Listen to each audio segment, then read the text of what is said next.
يا رجالة عاملين ايه الأخبار؟ موضوع فيديو النهاردة مختلف شوية، هنتكلم عن الموتوسيكلات المرور. بس قبل ما نبدأ الحلقة ما تنساش تصلي على النبي في الكومنتات وتدعي لإخواتنا في فلسطين ربنا يرحم الشهداء وينصر إخواتنا يا رب. يا ريت تعمل لنا اللايك الجميل بتاعك فضلا وليس أمرا. موتوسيكلات المرور، يعني ايه موتوسيكلات مرور؟ يعني في ناس بتمشي من غير ورق أو من غير رخصة، بالبلدي كده موتوسيكل شمال، يعدي على الكمين ياخده على الحضانة لحد لما صاحبه يروح يرخص البايك بتاعه ويطلعه ويعمل مصالحة. وفي ناس مش بتروح للبايك بتاعها، سواء بقى شمال أو ورق ضايع أو بايك قديم، مش بتروح أساسا. المرور بيروح يجمع الموتوسيكلات والعربيات والجرارات، كل حاجة خير ربنا كتير.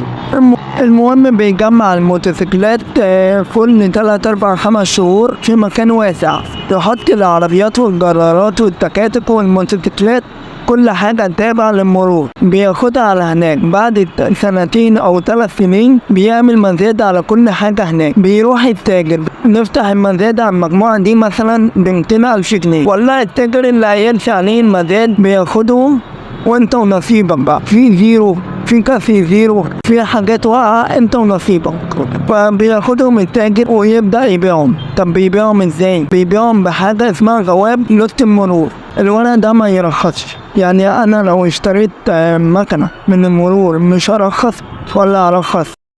بص انا سمعت حكايه كده فطالع اقول لك عليها. بص انا سمعت ان انت ممكن ترخص. هيجي واحد يقول لي طب وانت لسه قايل يا عم السويق ان ما بيرخصش؟ طب في ناس بتقول لك ما يرخصش خالص، ولو وقفت في اي كمين ينتخد منك. طب ازاي وانا معايا جواب؟ اقول لك انا هو كده يرجع تاني نفس القصه من اول وجديد. وفي ناس تقول لك ممكن ترخص بس بشرط انك ترخص سنه واحدة ب1500 أو 1800، حتى لو الرخصة انتهت هترخص سنة ورا سنة لحد لما تعدي أول 3 سنين وبعدين ترخص زي ما انت عايز. دي المعلومة اللي أنا سمعتها. يبقى في حاجتين عندي. أول حاجة إن الموتوسيكل المرور ما يرخصش زي الشمال. أما التاني هتطلع عادي بس مش بالبايك. ليه؟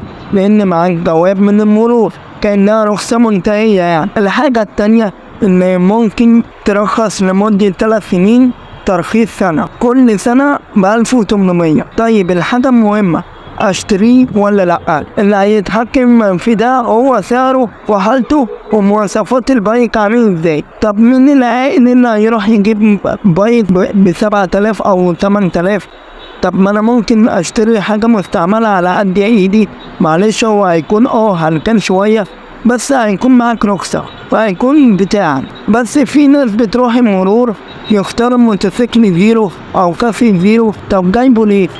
انا دلوقتي عندي بايك هلكان، عايز اشيل من هنا احط هنا بدل ما اروح اجيب بفلوس غالية قطع غيار. طب لو هتشتري وتمشي بيه، لا، يا اما هيتمسك منك ويروح تاني المرور، او اسأل في الدايرة المرور اللي انت تابع ليها الاول قبل ما تشتري.